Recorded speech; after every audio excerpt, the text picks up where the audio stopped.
halaman 21 nomor 4 tentang muqtadah ghairu mumayyizah dzakirah li'adatiha qadran wa waqtan. Muqtadah ghairu mumayyizah, siapa itu wanita muqtadah ghairu mumayyizah? Dzakirah li'adatiha qadran wa sifatan qadran wa waqtan, yakni seorang wanita yang sudah pernah mengalami haid. Bisa disimak di halaman 21 nomor 4. Muqtadah ghairu mumayyizah adalah seorang wanita yang sudah pernah mengalami haid dan darah yang keluar melebihi batas maksimal haid. Sebelum-sebelumnya, bulan-bulan sebelumnya sudah biasa keluar haid, artinya untuk saat ini adalah keluar haid yang kesekian kalinya, dan darah yang keluar melebihi batas maksimal haid, yakni 15 hari 15 malam dalam satu warna ataupun lebih dari satu warna. Karena kita tahu warna darah haid sebelum-sebelumnya sudah pernah dibahas. Satu warna berarti maksudnya misalkan merah-merah terus. Jadi ada warna darah haid hitam, merah, merah ke kuning-kuningan, apalagi kuning, keruh. Nah, ini baik satu warna ataupun lebih dari satu warna.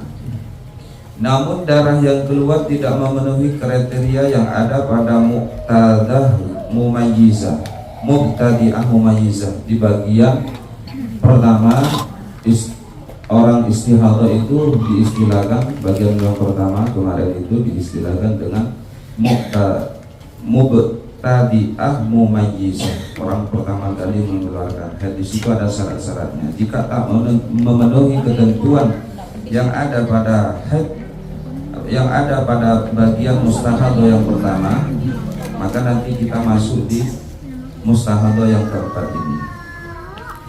Serta masih ingat betul mulai dan kapan kebiasaan haid yang ia jalani. Sebelum-sebelumnya sudah terbiasa kalau haid itu 5 hari, selebihnya adalah masa suci. 5 hari biasa, sebelum-sebelumnya keluar darah 5 hari, setelah itu berhenti. Bulan berikutnya begitu juga sama. Nah, ini adalah patokan. Kemudian kok suatu saat, misalkan sekarang keluar 1 bulan full. Nah, ini yang akan kita bahas mengacu pada kebiasaan sebelum-sebelumnya.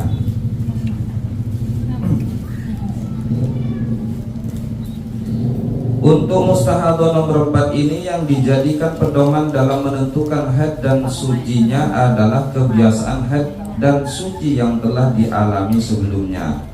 Bila kebiasaan haidnya tidak berubah-berubah, misalkan bulan pertama 5 hari keluar darah, bulan kedua 5 hari juga keluar darah, bulan ketiga begitu juga 5 hari. Nah, sekarang misalkan bulan 4 keluarnya tidak normal hingga sampai 1 bulan misalkan. Nah, ini yang akan kita bahas. Kan biasa begitu ya. Artinya kita sudah punya pengalaman sebelum-sebelumnya kalau haid 1 minggu, ternyata bulan ini sampai 1 bulan. Nah, ini mana yang mau dihukumi haid gitu loh. Contoh kebiasaan haid seorang wanita 5 hari di awal bulan dan masa sucinya selama 25 hari. Ini sebiasanya begitu. Bulan 1, bulan 2, bulan 3 biasanya begitu. Bulan 4 bulan ini misalkan ternyata keluar 1 bulan full, 5 hari keluar darah, tambah lagi 25 hari. Enggak, ini kebiasaan sebelumnya. 5 hari biasa-biasanya 1 bulan, 2 bulan, 3 bulan biasa keluar 5 hari, terus berhenti 25 hari. Nah, pada saat ini kemudian dia mengeluarkan darah selama 1 bulan yang tidak bisa dipilah antara yang kuat dan yang lemah. dia memang tidak bisa membedakan ini mana yang kuat, ini mana yang lemah. Kita tahu kemarin untuk menentukan darah kuat dan lemah dilihat dari sisi warna, sifat dan bau. Nah.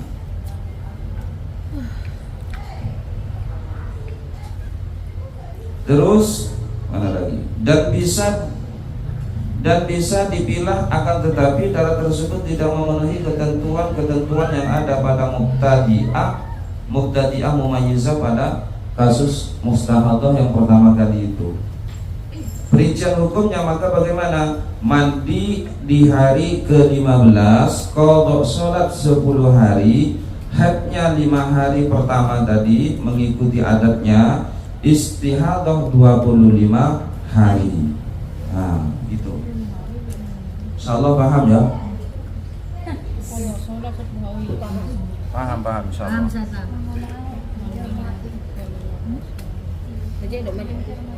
Bulan-bulan sebelumnya 1, 2, 3 sudah terbiasa kalau keluar darah 5 hari. Terus berhenti 25 hari. Nah, ini kebiasaannya. Ini berhenti keluar darah, ini keluar darah. Ini bulan-bulan sebelumnya begitu. Berhubungan bulan ini tidak normal, kondisinya tidak normal, akhirnya dalam 1 bulan keluar full, keluar terus darahnya. Nah, itu bagaimana cara menentukan mana yang haid dan mana yang bukan haid? Maka di sini kita ambil misalkan dari tanggal 1 sampai tanggal 30 keluar terus darahnya. Maka yang kita hukumi haid adalah haid yang 5 hari ini. Ya. Yang 5 hari pertama, 5 hari pertama sampai tanggal 5. Inilah yang dihukumi haid. Untuk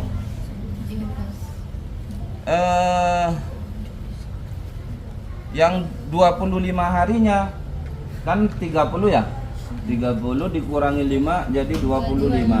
Nah, ini sisanya 25 ini dihukumi istihadah, darah istihadah. Terus mandinya kapan? Mandinya di hari ke-15, di pertengahan bulan ini. Misalkan kita runtut awal keluarnya di awal bulan, maka mandinya di sini di tanggal 15 ini. Sebelum tanggal 2. Kenapa di tanggal 15? Nah, begitu kan pertanyaannya.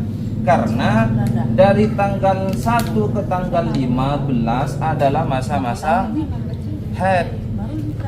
Ya enggak? Adalah masa-masa haid. Masa maksimal haid adalah 15 hari 15 malam. Nah. Kemudian yang harus diqadha berapa? Yang harus diqadha adalah berapa tadi ya? Yang harus diqadha ya 10 hari. 10 hari di sini nih. Dari tanggal 5 ke tanggal 15. Dari tanggal 5 ke tanggal 15 ini yang wajib diqadha. Begitu. Paham ya? Insyaallah paham ini. Pertanyaan. Tadi apa? Sholat jangkau 10 hari di saat sudah 25 hari. Iya, sudah dijelaskan itu. Yang mau sholat. Sudah dijelaskan. Nanti lanjut di rumah. Tadi Nanti di rumah saya. Yang jadi patokan ini ya, sebelum-sebelumnya yang jadi patokan ini di saat normal. Bulan pertama, bulan kedua, bulan ketiga, misalkan keluar darah 5 hari, yang 25 harinya kosong bersih. Nah, ini adalah patokan ini. Ini adalah sebagai darah haid. Cuman untuk bulan sekarang, bulan yang keempatnya, misalkan ini bulan keempat, ini keluar darah full 1 bulan. Maka perinciannya yang dikatakan haid itu adalah yang 5 hari.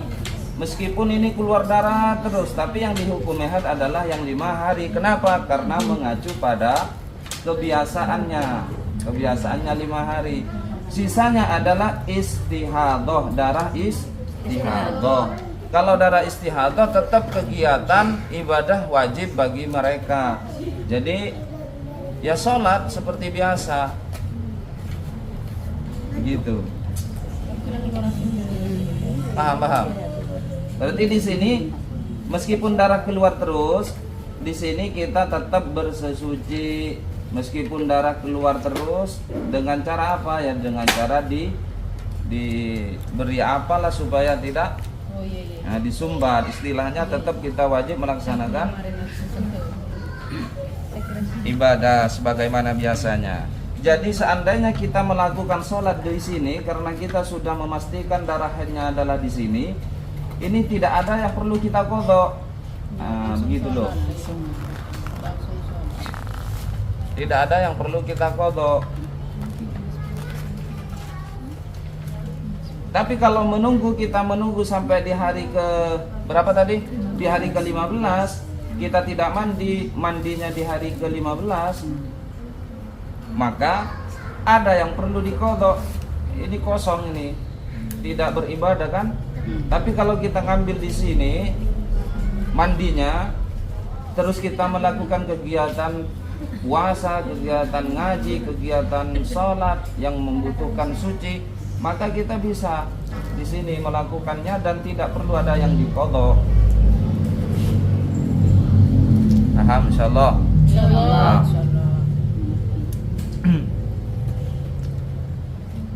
Nanti ditanyakan kalau bingung. Kalau saya nggak bisa jawab gimana?